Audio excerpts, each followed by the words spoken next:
what you need to know about Prop 19. I'm Brian Gibney, President of the Newport Beach Association of Realtors. I'd also like to welcome the Newport Beach Association membership and the Orange County Realtors for joining us this morning.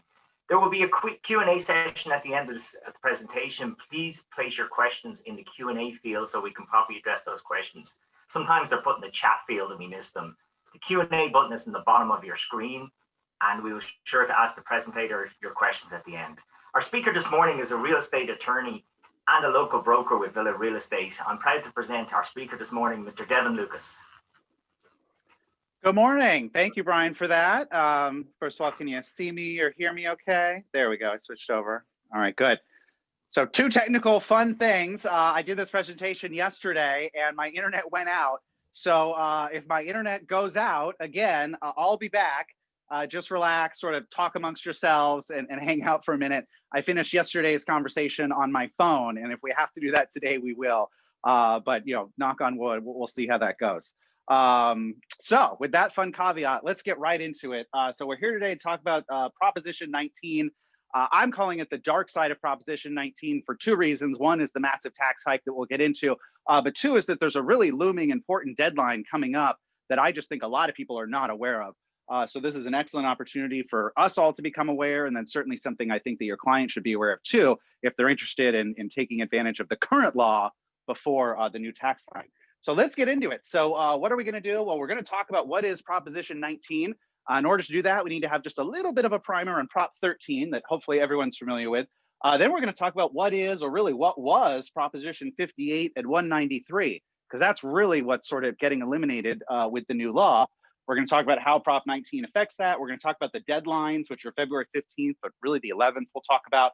We're going to talk about what to do, or some advice that you or your clients might be interested in hearing. And then time permitting, we will talk about the benefits of Prop 19. And I think we'll have time. We got into a little bit of it yesterday because there are some benefits. So let's get right into it. So about me, those of you that don't know, some of you have been part of previous presentations. I won't spend too much time, but I am a real estate attorney and a real estate broker. I used to actually do litigation. So I was in the courtroom, arguing cases. I did lose a little bit of hair, really stressful. And, one day kind of just bright idea. I don't want to do the litigation anymore. I'd much rather do the fun side of real estate. So I actually was a real estate broker already, but then I got more involved in transactional work, forming my own company, and then have affiliated with Villa Real Estate recently. Very happy there. Been a part of the CAR Mediation Center for quite some time. So I'm one of the mediators on the CAR mediation panel. That's a lot of fun because I get to experience, all sorts of interesting disputes and help people work those out. And I've done some presentations on that. Some of you may have seen. And then a little while after that, my wife, Courtney Lucas, who's a CPA, dragged her into the business because we are a married couple in real estate. We are legally required to have the husband and wife photo. So that's our little team. So, okay, introduction. What is Proposition 19? I'm not going to sugarcoat it. Proposition 19 is a gigantic tax hike. It is a huge tax hike that is going to affect everyone in our coastal markets, and is certainly going to impact the next generation of property owners that we're going to get into. So what is Proposition 19? Well, I view it as a massive tax hike on family transfers, which is essentially taking away Proposition 58 and 193 that we'll get into in a little bit. It does provide some new or really expanded benefits to 55 and older and disaster victims, allowing you to essentially relocate anywhere in the state, and even for a more expensive property. So we'll get into that. We will talk about some of the good, but to me, the bad is more important, and it's coming up soon. It's coming up real soon. In fact, it's starting February 16th, 2021. So that's what, 2 months away and change. If you transfer your property to your children or to the grandchildren if the parents are dead, they will, via any means, it could be a gift, a sale, a hybrid, an estate plan after your passing. We'll get into some of those options. That property is going to get reassessed to full fair market value. No longer will your children or your grandchildren inherit your Prop 13 basis, as had been California law for nearly 25 years. It is going to be gone come February 16th. There will be a limited exception to primary residences that are owner occupied by both the parent and then the child under $1 million in fair market value. We'll get into that. But this just absolutely revokes the longstanding benefits of Propositions 58 and 193, which were overwhelmingly passed back in 1986 and 1996. So these have been around for a long time. Proposition 13, Proposition 58, Proposition 193, collectively, they saved people a whole lot of money in property taxes, and those are just gone. So that is, the short story. I view this as nothing shy of a death tax and an inheritance tax on real estate. That's what it is. Areas with the highest property values, such as Newport Beach, Laguna Beach, some of our coastal markets here, the areas that you all serve are going to be most impacted by this issue. In fact, for the Legislative Analyst's Office, California's next generation of property owners will be taxed to the tune of hundreds, that's plural, hundreds of millions of dollars a year. That's the impartial legislative analysis. If you talk to groups such as the Howard Jarvis Taxpayer Association, they peg that figure as a billions with a B. That's billions of dollars a year in additional property taxes, thanks to Prop 19. Okay, so what's going on? Well, to understand it a little bit, we need to just take a little bit look back at Prop 13. I think some of you are familiar. Some of you may have been around in the 1970s. Some of you, bless you, may have actually voted for this proposition. But obviously in the 70s, there was a big concern about increasing taxes. People, just like they are today, they were becoming sort of house rich, but cash poor, as you would say. And they passed Proposition 13, which, as we all know or should know, it basically pegs your property tax basis to the value at the time of purchase. Not necessarily the purchase price, but it usually is. If you get a super good deal or something, the county could come back and say, no, you got too good of a deal. I'm going to increase you a little bit. But bottom line, basically, whatever you bought the property for or whatever it was worth at the time you purchased it, that's your property tax base. And it's limited to going up just 2% per year. And as we all know, in some of our coastal markets, properties have certainly appreciated far more than 2% per year. So because of all this, we have nice low property taxes, especially for people that have been owning their homes since the 50s, 60s, and 70s, which I'm sure a whole lot of you have examples of that happening. So what happened later? So after Prop 13 passed, people passed Proposition 58 and 193. Which allow for family transfers. And this is still good law until that new law takes effect February 16th. So I think it's very important to talk about it. A lot of people don't really realize, I think, the advantages that are available today and that are going to be shortly going away. So Proposition 58, which was passed in November 1986, it essentially allows a parent or a grandparent, but only if the parent is deceased, or sorry, that's the next one. The Proposition 58 allows the parents to pass the property to the child. If it's your primary residence, there's absolutely no income or limitation on the value of the property. So it could be a $200,000 property, an $800,000 property, an $8 million property. It does not matter under the current law. You get to transfer all of that property tax basis to your children, whether you gift it to them, sell it to them, or give it to them in their estate plan. So right now, there's absolutely no cap on the primary residence. And there is a cap on $1 million of assessed value of all other property. That's an important distinction. It's $1 million of assessed value under the current law. So it doesn't matter if that Newport Beach duplex is worth $4 million. If they bought it back in the 70s for 80 grand or whatever, and their property tax basis is a couple hundred grand, under today's law, you can pass that absolutely to your children and get the full property tax benefit passed down. Proposition 193 essentially expanded that into grandparents, but only if the parents are dead. So you've got to have grandparents, you've got to have dead parents, then it can go to the grandchild. But if the parents are still alive, you can't do it. Now, some people do a workaround. You can go grandparents to parents to children, and in theory, that's a workaround. But you got to trust that middle layer that they won't, sell the property and move off to Vegas. So let's talk about an example. So the parents own a house, but we are in some nice coastal markets. So let's upgrade that a little bit. Parents own a house, and it's a nice house, Newport Beach, wherever it is.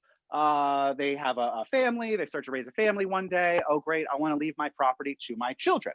And there's three basic ways that you can do that. And you can do that alive or at death.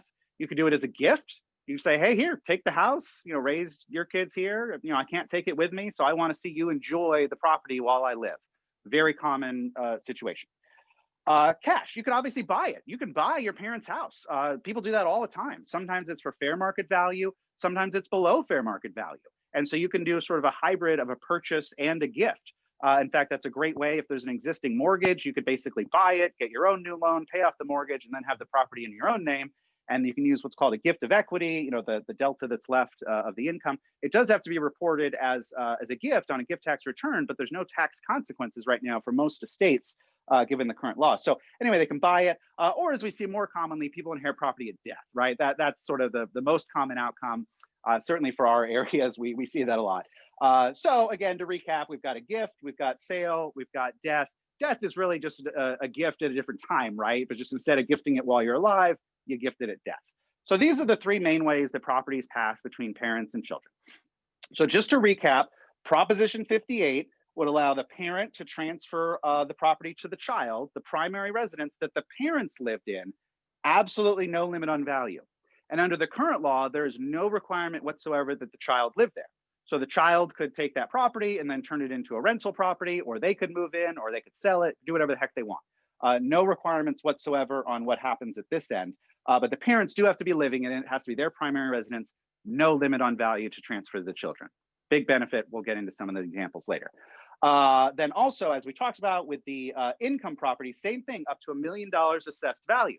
So if you had a family that built up a portfolio a long time ago and gobbled up some of these properties for 10, 20, 30 grand, way back when, their property tax basis might be under 100 grand each. And you could transfer maybe 10 additional investment properties to your children.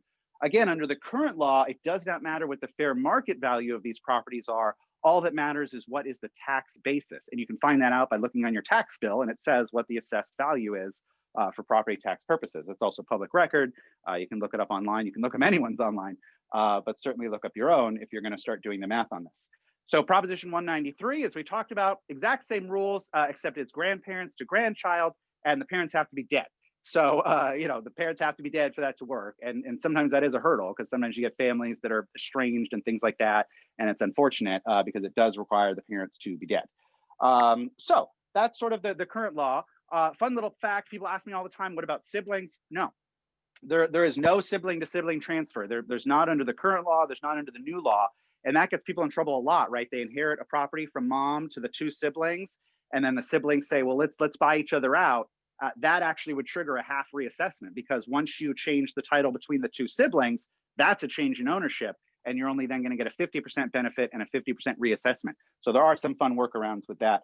But that's the big picture. Basically, you could transfer the property from parent to children, get the property tax basis 100% on that regular property, and up to the $1 million on the other one. So let's get into it. Let's take a look at a little example. I've got 6503 Seashore. This is a property actually I sold earlier this year.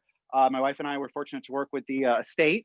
And so I'm going to use this as a great example, and not divulging any confidences. This is all public information that you can all look up. So every single one of you can go into your files, or maybe even you personally, depending on how long you've lived in your home. Every single person on this call has an example like this they can dig up. But this is a great one because this really shows the benefits of the current law. So good old parents, I believe her name was Dolores and Alvin, I think it was, bought this property back in 1974 for $70,000, right? So good for them. They made a nice, sound investment for their family. They actually did live in the property for a while. Then it became a rental property, and that's what it was used for at the time of their death. So the parents deceased, for our example, we're just going to say they died in 2020, or maybe a little bit earlier. We'll get into that. The 2020 value and what the property ultimately effectively sold for was $2.5 million. So they bought it for 70 grand. It was worth $2.5 million at the time of the inheritance, right? So when the parents died and it got passed, it was worth $2.5 million. So their property tax bill at the time of the inheritance was based on a taxable value of $188,000 and change. So that's the Prop 13, right? So that's that nice low $70,000 purchase price going up the max 2% per year every year. And it totals, $188 and change, which means they had a whopping tax bill of $2,400 and change, about $2,500. So had they kept this property forever as a rental property, or they'd moved into it, under the current law, they would keep that low tax basis forever, as long as they own the property, until there's another non-excluded transfer. So we do the math. So let's look at it. What would happen without Proposition 58, which essentially is what's going to happen come February 16th. So without the Proposition 58, we have the exact same fact pattern, except upon the death, and we're just going to assume that was the value at 2020, it's around when they died, at the time of the death, so the second mom, is dead, that property is going to get reassessed to full fair market value. $2.5 million house, that's going to be a $25,000 annual property tax bill. Significant. Takes effect the second the death happens. I've got a little asterisk there because that's just sort of round numbers. We all know there's some other things on property tax bills and bonds and measures, things like that, that add up to it a little bit. But in simplest terms, it's going to go from $25,000 all the way up. So we do the math. Again, under the current Proposition 58, under the current law, their property tax bill would be basically $2,500. Under the new law, or essentially without Proposition 58, their property tax bill would be $25,000. So we're adding a zero here, folks. That's a difference of $22,500 a year forever. So if they kept this house, if this had happened next year, February 16th, after the new laws take effect, they would be paying an additional $22,500 on their property forever. Now, some people might think, okay, no big deal. You can make your arguments for that. That's fine. But here's the annoying example that I think we're going to see a lot of. Sometimes estates don't sell property right away, right? Mom dies. We have a funeral. We have an estate plan. We need to deal with other assets. Maybe it's tenant occupied. And because of rent control, you cannot evict tenants. Maybe you want to remodel the property before you sell it or something like that. Bottom line is that from the day mom dies or dad dies until you sell it, you're getting this higher property tax bill. So in this example, the estate took well over a year to sell the property. It was tenant occupied. So the tenants eventually left, and they did, some paint, carpet, things like that. But there was a lot of other things going on, right? There's other beneficiaries. There's other things to do. Nobody, thinks, oh, mom died, let's list the house for sale immediately. No, they take a little bit of time. In this case, it took a while. It took them over a year. So whereas currently today, this house is already closed, they basically paid an extra $2,500 to hang on to that property for a year. Under the new law, if this exact same thing had happened next year, that estate would have paid this entire giant property tax bill while holding the property just in the time it took them to sell it. So in this example, if it took a year to sell from the death, that's an extra $22,500 that is taken away from the heirs, taken away from the beneficiaries, away from the family, and given to the state of California. If that's not a death and inheritance tax, I don't know what is. And I understand the arguments for or against it, but the simple fact is, as of next year, this is a gigantic property tax hike for people that are going to fit into this situation, which in our market is quite a few people. So what is Proposition 19? Well, again, in my opinion, it is a gigantic tax hike, probably the largest property tax increase in California history. I mean, this is going to be huge, and we're not going to see the ripple effects of this until a long time, right? Because it doesn't kick in immediately. If you own your home, you've still got Prop 13, your taxes aren't going up. It's all about when you die or when you transfer the property. So we'll start obviously seeing this come next year, but it's going to take, I think, a couple of years for people really to realize, the impacts that this is making. So again, Proposition 58 and 193, they're gone. As of February 16th, they're done. The parent to child transfer in the Prop 58 analysis, we'll talk about what the current rule will be, but the current analysis that we just went through, completely done. As of February 16th, new law takes over. You don't get any of this anymore. Same thing with the grandparents one. There is one exception. So the new law does have an exception, right? And it's got three elements that I think are going to prove challenging for people, especially sometimes in our market. So first of all, it has to be the primary residence of the parent. That's the same as the old law. So nothing new there. So we have to have the primary residence of the parent. But then these two next stages are brand new. So the value of that primary residence has to be under $1 million in today's market value. So not the assessed value, today's market value, which $1 million, for those of you that are practicing in some of our coastal areas, we know is not a high threshold. There are markets in Orange County where this is going to affect essentially every single house is going to have at least some sort of partial reassessment. But to avoid the full reassessment, this is the test. You got to have the primary residence of the parents, the value under the million, and then the child must move in and make that house their primary residence within the first year. That is brand new. Remember, under the current law, the children could inherit the house and then just use it as an investment or move into it later, do whatever they want. Under the new law, the child has to move in within a year. I think that's going to be a challenge for a lot of people because a lot of people might not want to move into mom's house, or maybe, they already live out of state or something like that. Who knows? It's not going to be ideal for everybody. But obviously, some people are going to do that, especially to get these tax benefits. They're going to jump right on it. We'll talk about that in just a second. So what happens if it's over $1 million? Well, you get a blended rate for everything above. So you're not going to just get a full reassessment. If it's a $2 million primary residence, you are going to get some benefit for the under $1 million. You'll basically get your sort of existing tax base for the under $1 million. And then you're basically going to have a blended rate, essentially pay taxes on everything over the $1 million. So it's clearly going to be a benefit, but it's nothing like the current benefit, which is unlimited amount of purchase money or of the value of the property. And it doesn't matter what you use it for at the end of the day. So this is a big change that's clearly going to affect a lot of people. So all of these investment properties, all of mom's or grandma's investment portfolio, no, it's out the window because, again, the parent had to have lived in it at the time. So there's no more additional $1 million.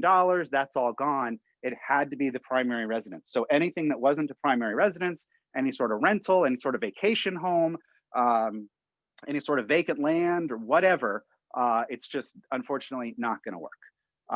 So that's sort of the big issue. Let me just check something real quick. Very good. So same thing with the house. Well, I kind of said that the house probably isn't going to qualify. Oops. There we go. That the house probably isn't going to qualify just because it's going to be worth over that $1 million. Again, you are going to get some sort of blended rate as long as the parent lives there and then the child moves in eventually as well. So a big question I've been getting asked a lot of, well, how long do I have to live there? Can I move into mom's house and move right out?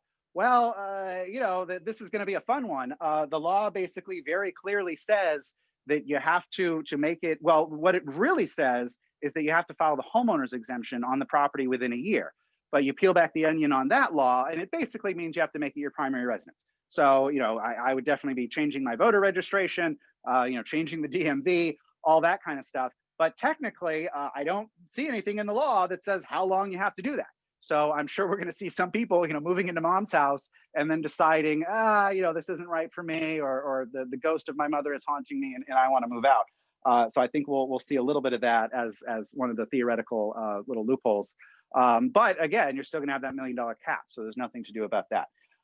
So why did this happen? I think it's important to talk about this.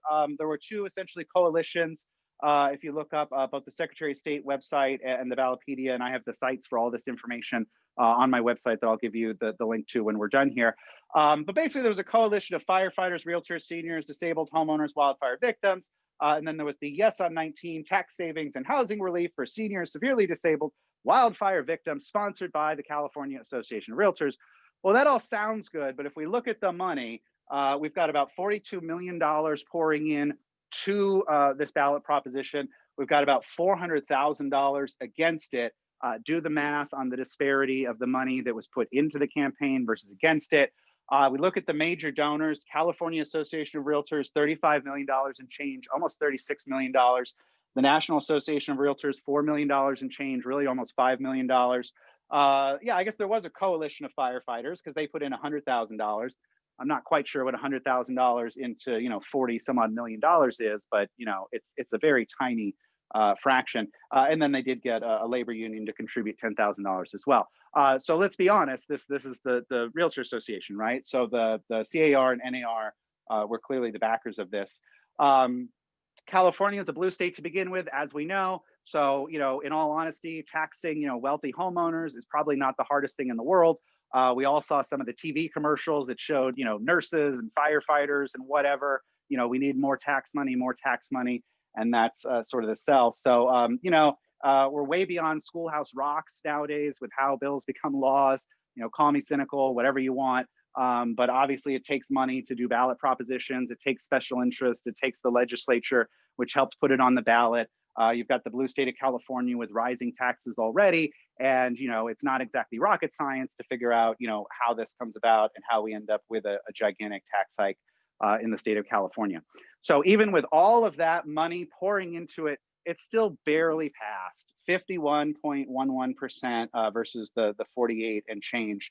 That is a very thin margin, especially when you look at the amount of money spent.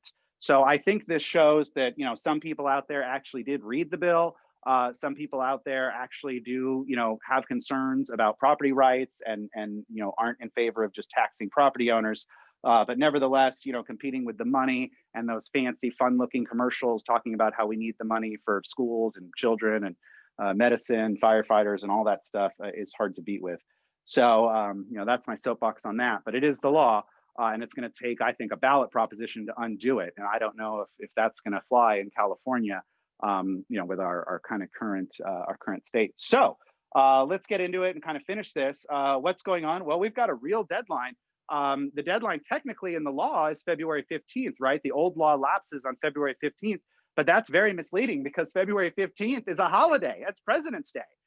So I think the county recorder's offices, well, I know for a fact the county recorder's offices are going to be closed on that Monday, President's Day.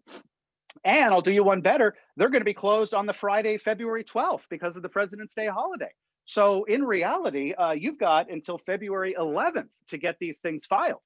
You know, I'm kind of reading this and certainly giving people my opinion that this is a filing date, a transfer date, not necessarily a postmark date, not a date of death, nothing like that, that this is a real filing transfer date. And maybe there'll be some leeway on that, but I'm not counting on it. I got an email from my electronic service provider yesterday at Los Angeles County. Even if you e-file a document in Los Angeles County, they're running 4 to 6 weeks behind right now.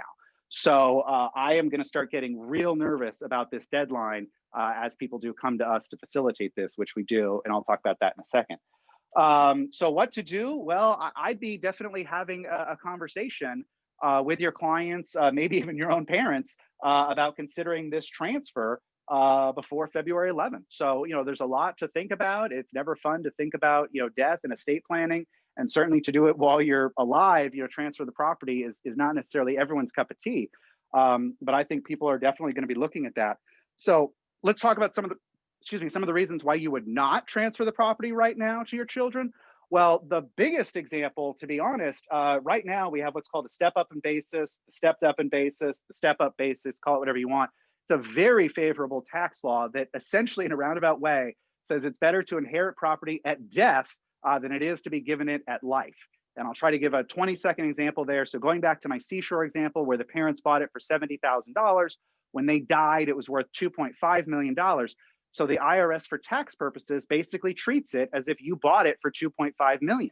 If you then go to sell it for $2.5 million, there's no taxes due, right? Because there's no gain. You bought it for $2.5 million, you sold it for $2.5 million, no taxes due. If you did not have this step up in basis, then you've got that $70,000 number and you sell it for 2.5. Well, shoot, we've just made what? $2.43 million in profit. That's going to have capital gains taxes, which is going to bump you into the 20% federal, 13 and a third state. That's a 33% tax that you'd be paying on this. So this step up in basis is a big deal. But to make it more fun and to add more into the mix for everyone out there considering this, President-elect Joe Biden, it is in the tax plan that he wants to get rid of that. I mean, it is viewed as a, you know, a giveaway to the wealthy, just like, you know, kind of the current proposition. So, you know, who knows what's going to happen? There's still an election. There's still, you know, control of the legislative branch up for grabs. So, you know, we have no idea what the tax laws are going to hold in the future. But this step up in basis is definitely something that is talked about as wanting to be eliminated by certainly a lot of people in politics who do view it as a benefit to wealthy people. So, you know, I really hate families that, you know, are counting on this, don't do the transfer now, and then something like this goes away in the future. And then you've got a double tax, right? Because you've got the increased property taxes and that. So, you know, that's going to be tough. So we don't know. We don't know what the future is going to hold. An existing loan on the property. This is probably the most common one that we come into a lot, right? So if the parents own the house and they've still got a $400,000 mortgage on it, well, I guarantee you, as we all know, there's a due on sale clause there in that mortgage. So technically, you cannot transfer it to your child without violating that due on sale clause. practically speaking, do lenders check that? I don't know, but it is a technical violation, and that could be a very bad situation where you transfer the property, the lender finds out about it, the lender basically writes you, says, hey, give me my money back, and then you have to refinance or something like that, which maybe you can do, but maybe you can't. And after February 16th, if you transfer the property back to the parents, then it's going to get reassessed because now you don't have that ability to transfer back and forth anymore. So it is sort of a big problem. So the loan is definitely something you have to think about. Like I said, a lot of people do this then as a purchase. So if you have an existing loan on the property, the parents do, an easy workaround that is the child purchases it, they get their own new loan to basically pay off the parents' loan, and then now they own the house with the loan in their name. And heck, with today's interest rates, you're probably ending up getting a much better interest rate than the mortgage that's currently on there. So a lot of people do this as a purchase. And in fact, depending on how much equity there is in the property, you have a lot of options. I mean, you could potentially, get a lot of cash out. You could actually do it as a legitimate purchase where the parents are getting money. So, okay. Last reason why not, obviously a personal decision. Maybe you're just simply not ready to give away your assets. You don't trust your children. You don't trust that they're just going to sell it and then kick you out of the house or something like that. So obviously it's not for everyone, because once you sign over that deed to your house, it's done, right? You've given it up. And again, it can't go back, especially after February 16th, because then you're going to get the reassessment. So, obviously a lot for people to think about. Okay, I want to get into the good aspects while we still have some time, but I wanted to make sure, can everyone still hear me okay? Brian, you're good. Good, yeah, okay, I think I'm good. Otherwise, tell me if I'm not. So the good part, so there is some good. Basically what Proposition 19 has done, and what, if you were to read the commercials, all it did was essentially expand some benefits for those 55 and older and disaster victims. So starting April 1st, it's basically an expansion of what we know as Prop 60 and 90, right? So we've always sort of had this in a roundabout way, but there are some differences that clearly are going to benefit some people. So 55 and older or disaster victim, that's the threshold. That's nothing new. That hasn't changed. What's new is that now you can move anywhere in the state. So if you've got a house in Orange County and you want to retire to San Bernardino County or whatever it is, you can absolutely do that. It used to be that the counties could basically opt in or opt out of reciprocating this. And a lot of counties did not. Some did. I think like LA and Orange County, for example, did. But that's kind of all changed over time. And anyway, as of April 1st, you can go anywhere in the state. So it does not matter. If the county doesn't want to take you, too bad. They have to. Anywhere in the state. And then you can do it 3 times, up to 3 times. That's new. You used to only be able to do it once. So now you can do it up to 3 times. And that's likely. I mean, people are living longer than ever. So maybe, you at 55, you want to, downsize to that nice beach house or something. And then maybe at 70 or 80, you move somewhere else, so that is a nice benefit. You can do it 3 times versus just the once that you could do it before. And then the property can be of greater value. This is probably the biggest difference. So the old test, if you know, it had to be an equal or lesser value, which actually was 100%, 105%, or 110%, depending on the length of time. But that was tough. Some people would sell a house and you want to downsize, but maybe you want to live by the beach or something like that. And so even though you're getting a smaller house, it may be a whole lot more expensive. So, a lot of people were precluded from taking advantage of the 60 and 90 propositions because the property values just wouldn't mesh. So now this is a definite big deal that it doesn't matter the property value. Now you get a blended rate for anything over the existing property. You don't just get to take your $20,000 property tax bill, buy a $10 million house and transfer it. No. But basically, the amount will transfer dollar for dollar, but everything over that purchase price is going to get the new tax. So if you sell your $2 million house and you buy a $3 million house, you're basically going to get, the $2 million is going to transfer, but then you're going to be taxed on that overage. So if that sort of makes sense. So that's the benefit, and that, that clearly is going to help people. But in my mind, especially with the more urgent deadline of the February, I just view that as the far more pressing issue going on right now that people should be aware of, so that they can, in theory, make their own decisions. And then come April 1st, this will all be new, and clearly people will be able to take advantage of it, and that'll be fun. So that's really it. I kind of wanted to make it short and sweet, and looks like my internet held up, so very happy about that. That's my conclusion. I want to thank everyone so much. I definitely want to take some questions. And before we do that, I'll let you know I do have a blog on it. So it's my website, lucasrealestate.com, Proposition 19. I've got kind of all this as well as some sources on there. You can copy it, but give me attribution. If you feel comfortable writing your own blog, of course, feel free to do that. I do think it's a really important thing to let some of our clients know about. And that's it. So I have my other website here. A lot of people call me with questions. I'd love to answer all of your questions, and we will here. I've got plenty of time this morning. But yesterday I did this presentation. I got like 15 emails, people asking me questions. And as much as I would love to talk to everyone, we're getting a lot of phone calls right now. I charge people is the short answer. So, if you or your family think you'd really benefit from, a 1 hour private Zoom conversation, I do a lot of that. But other than that, I just ask you to kind of stick to my blog, check with CAR Legal, things like that. Maybe in a couple of weeks, I'll have more time and you can call me. But until then, I do have to be respectful of the people that are paying for our time. But we have time this morning. So questions, Brian, any questions out there? We have about 17. Yeah, there's plenty of questions. All right, let's go. Okay, first one. What happens if it's a duplex and there are 5 kids? Well, probably a 100% reassessment, because again, unless the parents live in that duplex and unless the children are going to move into that duplex, there's no exception under the new law. So 100% full fair market value reassessment. Okay, so when it's dealing with the kids, what if the kids already live in mom's house and they want to sell or split with all the siblings? I'll say that again. It was if the kids already live in mom's house and they want to sell and split with all the siblings. Well, yeah, I mean,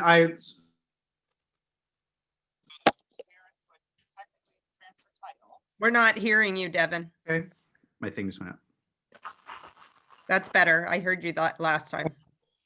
So technically, yeah, I mean, that sounds like that could work. I mean, the parents would transfer title. Again, under the current law, you can do this all day long, as long as it's either the primary residence or it doesn't meet that $1 million threshold. So you could do that and then sell it, but you would not get the step up in basis. So if mom's still alive and mom transfers you the property today and you sell the property tomorrow, you're probably going to have, I mean, again, the value, if you live there, you still get the homeowner's exemption. So there's kind of a lot of unknowns there. But yeah, you're not going to get the step up in basis. So, if you've got some gigantic profit from when mom bought it, like my Seashore example or something, you're going to have a very large capital gains tax. Okay. And then prior to the deadline, could parents just add a child or children to title versus selling, or completely deeding the children to accomplish the same thing? Yes. Well, not the add to title. So let's talk about the deeding. So yeah, you just give it to your child. I mean, that's really the only way to do it, right? So it goes from parent to child, mom Smith to son Smith. That's it. Literally, it's 2 pieces of paper to file with the county, right? A deed and a preliminary change of ownership report, and then you file the exclusion paperwork afterwards. But as I mentioned, if there's a loan on the property, that could be a problem. But you would not want to just add the shit. Like, people ask me this all the time, can we all just own it as joint tenants? And joint tenancy has always been kind of a cheap workaround to a will and a trust. And it does work to avoid probate. So, legally the title will transfer, but I think you're going to get a reassessment unless everyone lives there, because the joint tenancy only escapes reassessment essentially if everyone lives there. So maybe this is the scenario, and I have talked to people that that's the case. We have multi-generational families. So if you truly all live in the house together and you're all joint tenants and mom dies, well, that's not going to trigger a reassessment, but you had to all have lived there for that to work. I don't know if that answers the question. Okay, thank you. Is there a benefit if the property is a 1031 then passed to the heirs? Someone asked me that the other day. I don't know if I follow that question. The answer is probably, well, maybe. I mean, look, here's what has to happen. And probably no, because by definition, when you do a 1031, you're typically changing the title into the intermediary, right? So that probably right away is going to mess you up. But to get the current law to work, it has to be parent-child. So if you've got the property in an LLC or some funky whatever, a trust is sort of a different entity, and that works. But if you've got it in like an LLC, or I've seen some really weird things the past couple of weeks as I've been meeting with people, you got to get it out of that, because entities can't transfer. Remember, the current law is only parent to child or grandparent to grandchild when the parents are dead. So you cannot transfer, from example, from an LLC to the child. That's not going to work. You'd have to go from the LLC to the parent to the child. So kind of same analysis with the 1031. I mean, I guess I'd be really cautious. You know, all of these laws can interplay with each other, including the, you know, moving the primary residence, but the title has to be very clear that it has to go from parent to child. So depending on how your 1031 is structured, that may not work, because I know that title typically changes to the intermediary a lot of times. But, you know, technically once the dust settles, the parents do a 1031 exchange, parents take the new property, then they could give it to the child, but they're going to get reassessed to fair market value when they buy the new property. So unless I'm missing something, I think the short answer is no, but I'm sure there's maybe a creative way where if you could get the deeds to all match up so that it is very clear that it's parent to child, that would qualify. But, you know, based on what I know with the 1031, I guess I'd have to sit down and really kind of understand and look at it. And maybe there's a loophole, but bottom line, parent to child, parent to child, parent to child, that's the only exception. Okay, is the property reassessed on death if it's held in a living trust? Yes. Yeah. Now, practically, the county won't know about that, right, until you probably go to sell it or you file an affidavit of death, you know, something like that. But technically, the second mom dies, that is reassessed. So if you wait a year to tell the county about it or to sell the property, in my example, you're going to get basically a back due tax bill. The county's going to figure that out, because when someone dies, you have to file the death certificate with the affidavit of death and the change of the trustee and all that kind of stuff. And title insurance almost always wants to see that documentation, or they make you sign a certificate of title and stuff like that. So, you know, the second mom dies, reassessed. Interesting. Okay. If a rental property transfers from an estate to children before the deadline and the children move in and make it their primary residence, can they keep their parents' tax rate after February 16th? Yes. Yeah. Because right now, the current law, assuming that rental property is under $1 million in assessed value, you could transfer that all day long till the cows come home. You could hot potato that thing, you know, 20 times before February 11th. You can unlimitedly transfer between parent and children right now under the current law. And there's no requirement to live in it at all. For investment properties, it just has to meet that $1 million threshold. So you could transfer that property today and they don't have to even move into it. They're going to keep that property tax basis forever. Now, in 5 or 10 years, is there going to be another law that wants to take away Prop 13 for rental properties? You bet your bottom dollar there will be.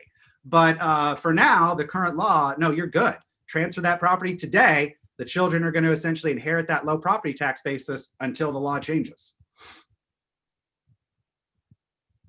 Okay, you may have answered this in some way, but I'm going to ask because it came in. Can someone transfer their primary residence to all of their children equally if there's more than one child under the current Prop 15 prior to the deadline? Yeah, and that's common, right? So most trusts usually just leave everything to the kids. You know, if you own one property, 5 properties, you know, 9 times out of 10, the trust just says, I leave it all to my children, essentially. So that's common, but you can do whatever you want in a trust. You could say, hey, I want Kimberly to have the beach house. I want Brian to have the mountain house. And, I want Susie to have, whatever house. So you can do whatever the heck you want in your trust, but it is more common, I would say, that it's just left to everyone. And that's sort of the example that I mentioned that does cause a problem, because if it does leave to all 3 or all 4 siblings, and then they want to buy each other out, there's no exclusion for that. So if they all 4 of them or 3 of them or whatever inherit the property, and then they want to buy each other out, that's going to trigger partial reassessments for each little portion that's then bought out. So the proper way to do that is in the trust before you distribute the assets, assuming the trust allows you to do it, then you can divvy up the property. So even if the trust says, I just leave my 4 houses to my 4 children, the trustee could make the decision, assuming they're all exactly equal value, I want to give 1 to each child. And we see that a lot, and that's sort of the way to avoid a reassessment later on when the siblings go to buy each other out. Okay, and what if the parents co-sign a new home and the title becomes joint tenant with child? Well, as I said, that's going to work to escape probate, but unless everyone lives there, that's going to result in some sort of partial reassessment at the time of death. Yeah, joint tenancy only escapes reassessment if you live there. And typically you think of a husband and wife, right? But we have multi-generational families that do the same thing, and the same rule applies. But you have to all live there. It's not enough that you're just titled on joint tenancy. that'll get a reassessment.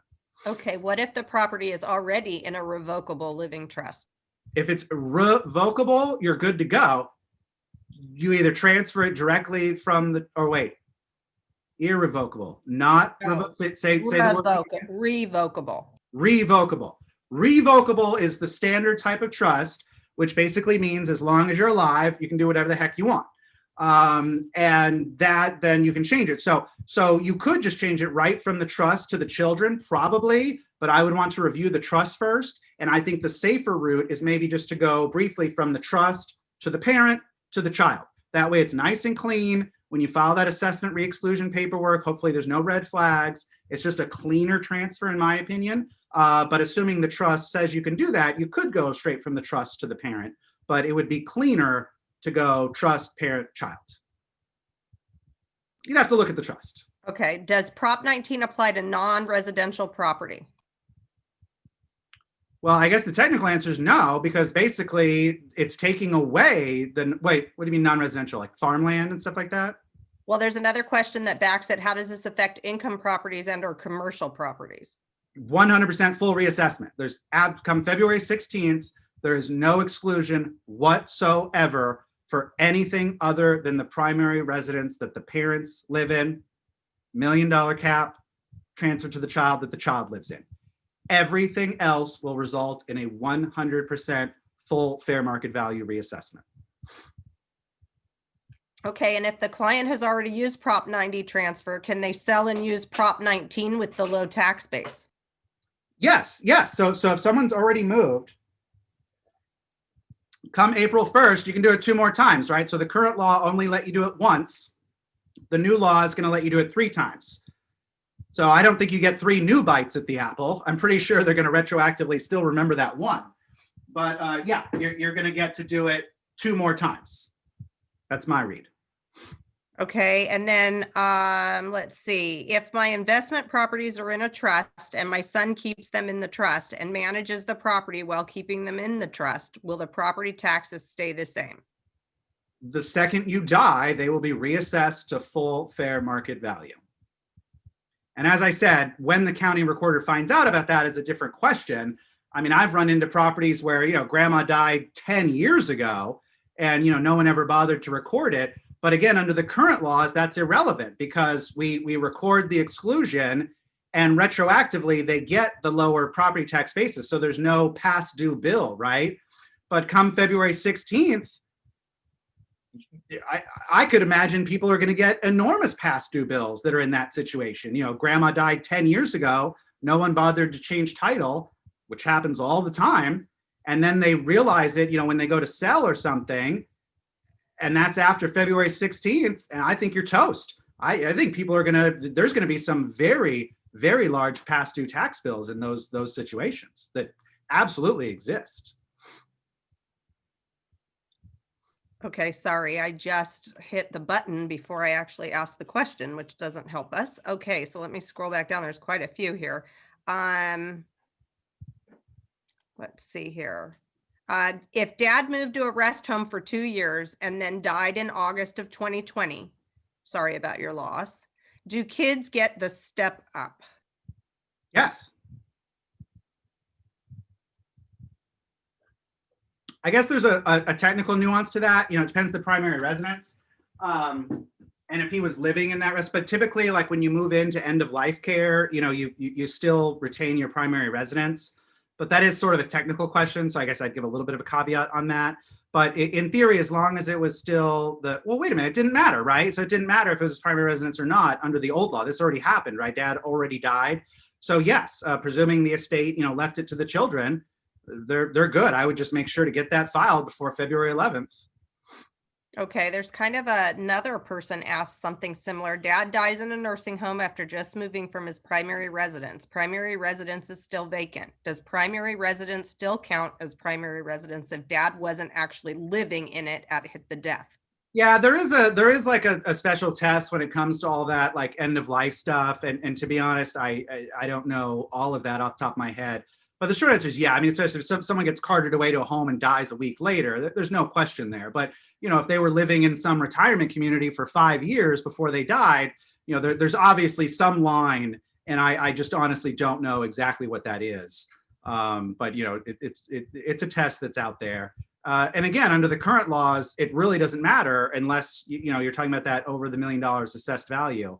That would definitely come into play though after February 16th. Okay, if a child is over 55, does it still get reassessed? Well, probably. If they didn't live, yeah. So I take that question to mean that after February 16th, mom dies and leaves the 60-year-old son a house. Yes, 100% full fair market reassessment, unless it meets those requirements that we've talked about. Okay, here's a twist on this question. What if the property is in a trust with the child as the successor beneficiary? The entity owns the property, so there is not a change in title upon death. There is, though. There is. Yeah. So no, it's not going to work. And like I said, the entities never got the exclusion anyway. So if you died today and your house is in an LLC, that could actually be a problem for transferring it, because again, entities have no rights to transfer their property tax basis. It's only parent-child. So you got to take it out of that LLC. Is sort of the short answer, if I understand the question. Okay. Is there a way to have a family trust where all family members are on the trust that owns the home, and then once the parents die, the other members of the trust receive the home with the same tax basis? Home is parents' current residence. Well, my answer to all of these questions is you got to look at that test. So I don't care if you've got it in a trust. I don't care if you pay some attorney $10,000 to come up with the world's most creative trust. And I'm sure there's attorneys out there that are going to start hawking similar products as this deadline comes up. I wouldn't trust that with a 10-foot pole. I mean, to me, the test is very clear. The only way you're getting that exemption after February 16th, parents lived in it, under $1 million in fair market value, and children live in it, period. I don't see creative workarounds thus far. I don't. Okay, so this is, I have a client who wishes to take advantage of the new Prop 19 rules. They are both over 65 and retired, and there's like 3 parts. Can the contract to purchase be written and dated now, but with a, say, 100-day escrow to ensure it closes after April 1st? Will that invalidate the Prop 19 transferal, or is that as long as it closes after April 1st next year? So CAR has an opinion issued on this, and let me rephrase the question as I understand it. Could you sell your house now, the 55 and older, so we're talking about the good benefits, could you sell your house now and come April 2nd, buy the more expensive replacement property? I think you can, and CAR has an opinion that says that they think you can. But I know last I checked, CAR was checking, with legislative analysis or whatever to try to get some guidance on that. But I think it's pretty clear that April 1st is the trigger for the new law, and that's when you get the new benefits. So I think you could sell your house now and buy a new house April 2nd and get that benefit. But if you wanted to be super cautious, yeah, maybe don't close until after April. I think that's the answer to the question. So enter into escrow now, close April 1st. If you're really, really worried about it, then yeah, the cautious approach would be don't close escrow until April 1st. But I think that deadline is when you buy the next property. And I know, at least what I read a couple of weeks ago, CAR agreed with that. But that is, maybe one of the many technical ambiguities, kind of like what I mentioned of how long do you have to live in the property, that, inevitably there's going to be fights, right? All of these laws, this is like any other law, right? It's a new law. So it's brand new. So people are clearly going to push the envelope, and it's going to be years until we have some actual lawsuits or court decisions or, further clarification or, Board of Equalization opinions and whatever. And it's going to take a long time for the dust to settle. So I think there's going to be a lot of ambiguities like this, but I think that's pretty clear. But if you wanted to be super duper duper cautious, just wait till April 1st. Okay, so post February 16th, parent and child plan to buy a multi-generational home that is over $1 million. Everyone lives in the home. How would the property be assessed? Well, if you're buying a new house, you're assessed at the fair market value at the time of purchase, which is normally the purchase price. So unless I'm missing something, if you buy a brand new property after this date, then you get the regular Prop 13 benefit. Is that sort of the question? Or when they die, what happens? Okay, so if you do a parent to child transfer before 211, the child gets the low tax value.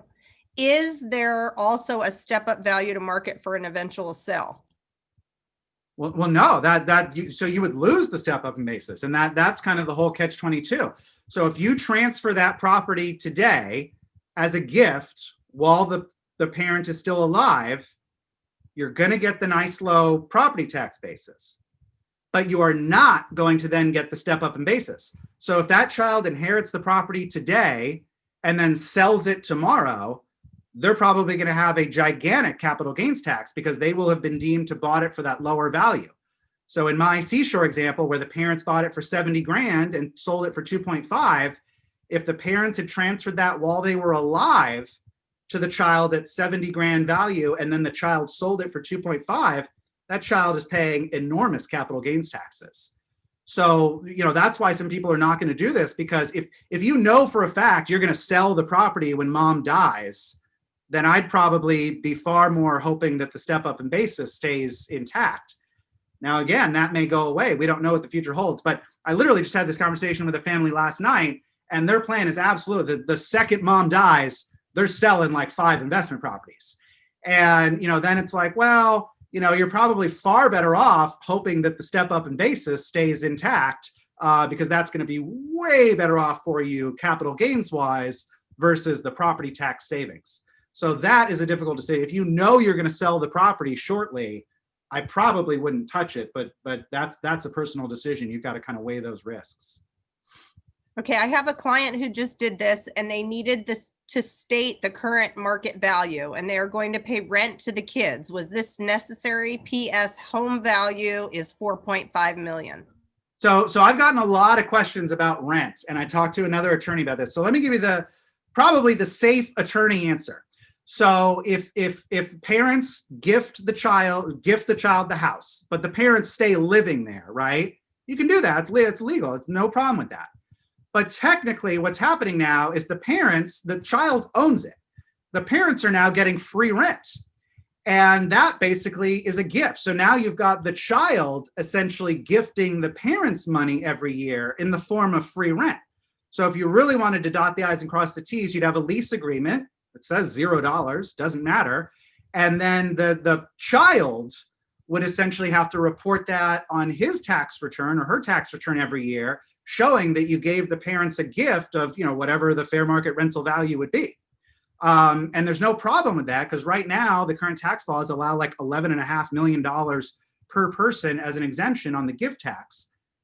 So right now, obviously there's estates in this county that exceed 11.5 million or 22 million as a married couple, but not most of them. So, for your average person, this is irrelevant with the current tax laws. Now, obviously, if they change the gift tax laws to be 0, then you've got a problem. And now you arguably, owe taxes on the free rent that's being given. But how many families, report all that to the IRS? I don't know. But the real safe way to do it would be, you'd have a lease agreement, and you'd either charge them rent, but then you'd have to report the income from that and pay taxes on the income, or you charge them no rent, and then you just write it off as a gift that you're giving to your parents every year for as long as they're still alive. Okay, so a trust itself with children or grandchildren listed as beneficiaries does not protect from the reassessment. Is that correct? Absolutely not. Is a trust considered an owner? No, trusts aren't legal entities, and this is confusing. Everyone gets confused on this. An LLC or a corporation or even a family partnership, that's an entity. A trust is just not an entity. That's kind of the easiest way to explain it. And that's why it's always, it'd be Devin Lucas, trustee of the Lucas Family Trust. It's just kind of like you're holding it for benefit of another person. So, trusts are the exception. Again, you can transfer a property in and out of a trust. There's no reassessment. That'll be the law after February 16th as well, as long as the ownership stays the same. So if I own my own house and I put my house into a trust, that does not trigger a reassessment. But when I die and the property is then presumably left to my children, that's going to trigger the reassessment. Did that answer the question? I believe so. And the following question was, if we create trust now, can we circumvent Prop 19? And I believe you're just Oh. saying no. No, hard no. Hard Okay. no. I see no creative loopholes. None. I'm sure other attorneys may think of some. I see none. If you want to get that Prop 13 basis transferred, parent to child before February 11th, period. Now, once the child owns it, then the child could put it into the child's own trust or the child's own LLC, but they have to own it. If you transfer it into an LLC that's owned by the whole family, that's not going to work. That's going to trigger some sort of partial reassessment. The only exclusion, parent, child. I guess we could put the asterisk that a trust would technically work, but again, I would want to read the trust before doing that. And in all honesty, I'd probably advise go from trust to individual to child, no matter what. Okay, so if properties are in an LLC or an incorporation, of which the child and parent are the only two owners, would the tax bill increase if the parent passes? Yes. Okay, and then let's see here. Mom dies with the Under reverse. that, let me just answer that LLC thing. I mean, if it's 50-50 ownership, arguably you're only going to get a 50% reassessment, right? So if the child already owns half of it and the parent owns the other half and the parent dies, well, the child will still retain their half ownership. It's the parent's portion that will be reassessed. So just to be clear on that sort of LLC, or really if you have a trust where you all currently own the property, it's the same thing. It's all about that ownership interest. It doesn't matter what smokescreen you put around it. When you peel back the onion, which the county will do, because they're going to say, send me the LLC operating agreement, send me the trust. They're going to look at this and they're going to see who the owner is. So, don't mask it. It's parent to child. But again, under that co-ownership example, yeah, you'd only get a partial reassessment as sort of the worst case scenario there. Okay, mom dies with a reverse mortgage in place that requires an heir's purchase at 95% of the current value. Can the kids keep the current assessment? No. Well, fit the test.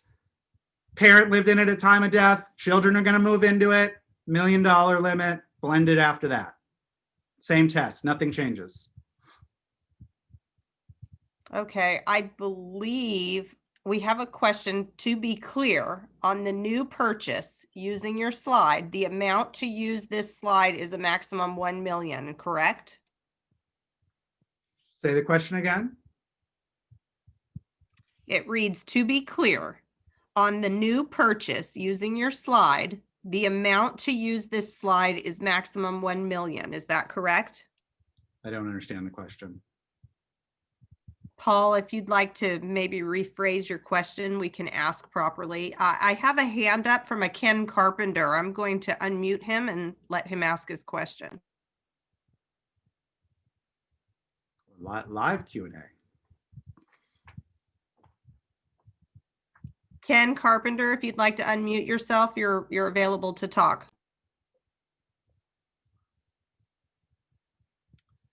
They might be shy.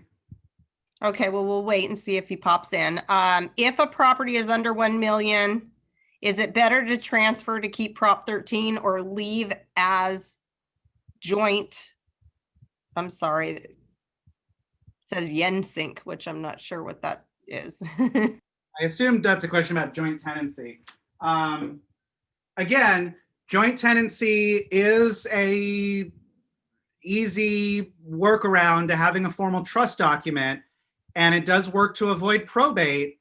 But the only way it is going to avoid a reassessment is if everyone lived there. So it's kind of a similar test, right? So if you have a true multi-generational household where you truly live with your parents and you're all on title as joint tenants, and your parents die, you will be able to retain the low property tax basis. But you all have to live there. If the parents live there and you live in Florida and you just happen to be a joint tenant, that's not going to work. Okay, Paul has clarified on the new home purchase, using your slide, the amount to use on the slide is a maximum of 1 million. My question was pertaining to a home purchase using the 60/90 slide. I don't know the question. I mean, let me answer it this way. So the new Prop 19 says for 55 and older or disaster victims, you can sell your current house and buy a new one. It does not matter what the value is. It does not matter. You can sell a $1 million house, buy a $20 million house. You will retain the property tax basis of everything under the $1 million thresholds, and everything over the $1 million threshold. No, I'm sorry. The $1 million. That's why this kept confusing me. The $1 million is irrelevant in that hypothetical. I guess that's why I keep getting confused.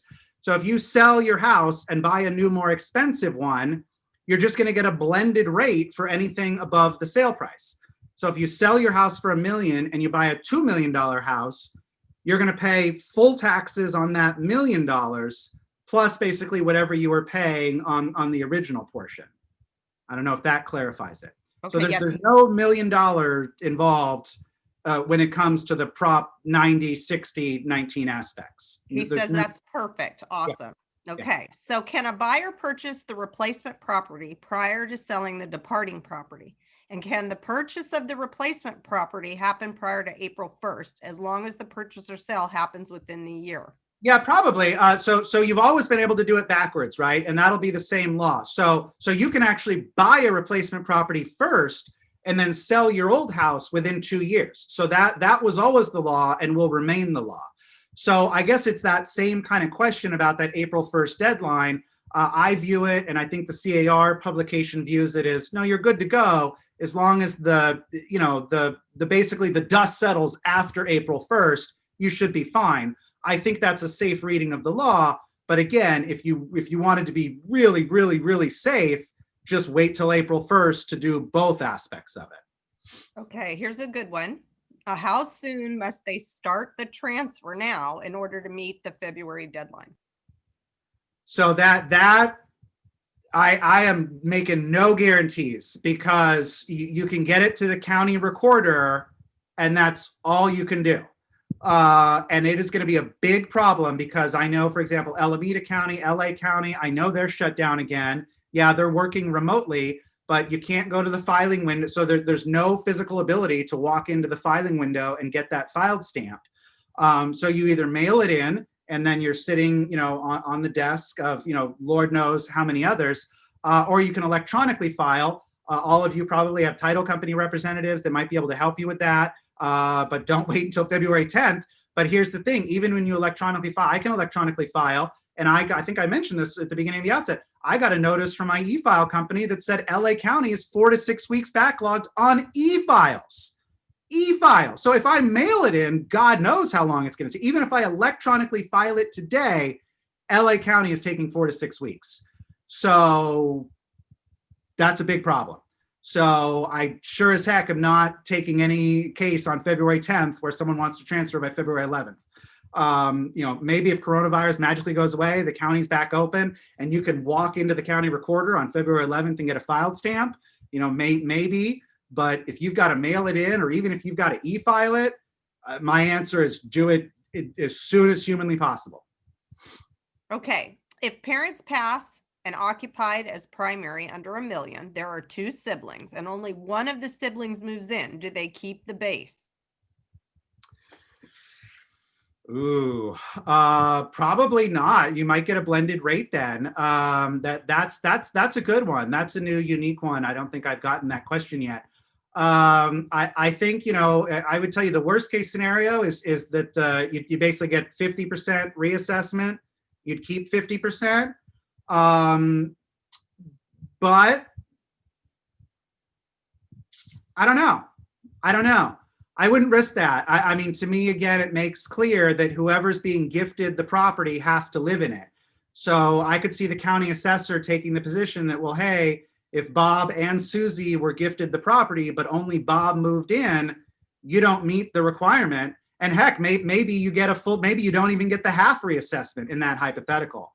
So that's a risky one. I do not know the answer to that, but I would not hold my breath that's gonna qualify. I would be a little concerned. If I was Bob and Susie, I'd probably both move in. I'd change my address. I'd get a voter registration, and then maybe sometime thereafter I'd move out. But yeah, if you just do it right off the bat where only one sibling moves in, I don't know. I would not hold my breath for that working. That's Okay. a good one. That's a good one. So I believe we can address this. Can it be parent to grandchild, or does it have to be parent to child? And then step 2, as child to a grandchild, or can the title be in all the names, each holding a share? I don't know if you followed that last part. Again, for the grandparent to grandchild to work, parents have to be dead. So if the parents are alive, there's no grandparent to grandchild. The workaround to that would be grandparent to child, right, to grandchild. But there's no direct grandparent to grandchild while they're alive. Now, the latter part of that question, I think, is the same question we've got 10 times. Can you come up with some creative trust where blah, blah, blah? And I think the answer is no, unless I missed the second part of that question.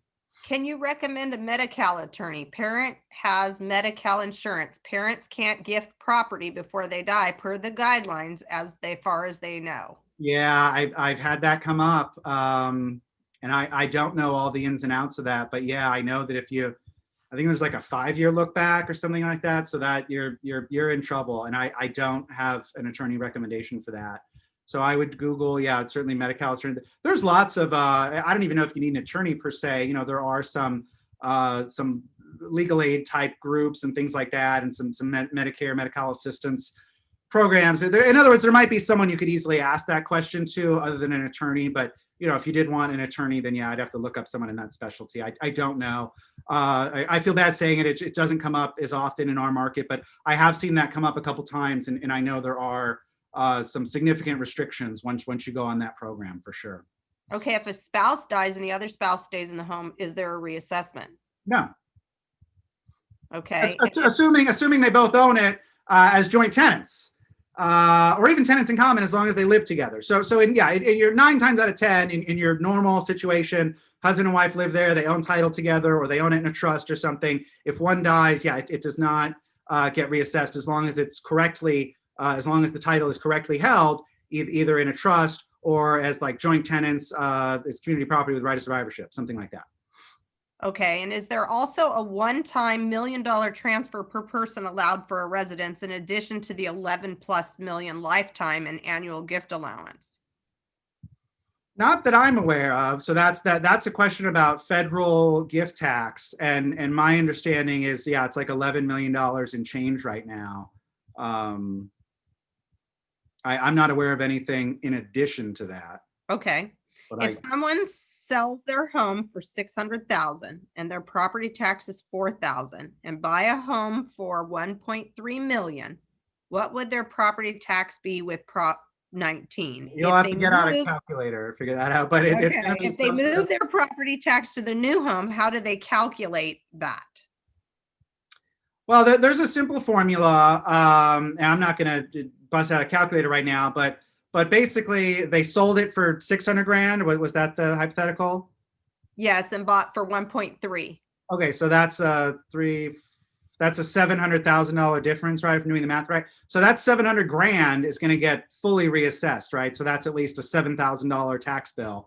And then it's basically just going to add to whatever was there previously. That's sort of the simple. So it goes from 4 to 12. Okay. And what if one of the spouses is not on the title? Does that then trigger the step up? Say that again. Kind of going back to the spouses, and the one spouse dies. What if the other spouse is not on the title? Well, that's a huge problem. If you die without a will or a trust, that's what's called dying intestate, and that's what probate court is for. And that's one of our 5 courthouses here in Orange County. So they do a lot of business. That happens all the time. It's probably the worst situation you want to be in. So, you know, have a trust, or, you know, make sure that your spouse is on title as a joint tenant. Okay, Prop 19 is not retroactive, correct? Well, I don't know what that means. If someone's asking, are they going to go back and tax people? No, I guess the answer is no. Because I think what that question is, you know, after February 16th, are they going to go back and tax transfers that happened way back when? No. Okay, I think that's all the questions. Another one actually just came in. Child has searched all, I think this might be counties in California, looking for an answer to parents' Medi-Cal transfer issue. Where else can I tell them to look? Hate to put you on the spot. They are willing to pay anyone for help or knowledge. They just can't find anyone, not even volunteer associations. I mean, I really don't know. I mean, I think that in all honesty, the answer is probably you're out of luck. I mean, you know, I guess they're looking for a better answer. Yeah, I mean, once you go on that program, you're basically signing over your assets to the government for reimbursement is kind of the short, you know, my understanding of how that works. So, you know, I mean, you could do it and, you know, see if the government comes after you later. It's kind of like anything, but I don't know the answer. Yeah, I know. Well, I mean, I think the answer is you're out of luck. I mean, I think if you transfer it now and then, you know, mom dies and mom had some $100,000, you know, Medi-Cal bill, you know, the state can technically come after that. You know, whether or not they do, I don't know. I don't have enough experience in that area, but my understanding is, yeah, those assets are fair game for the state to come seek recovery.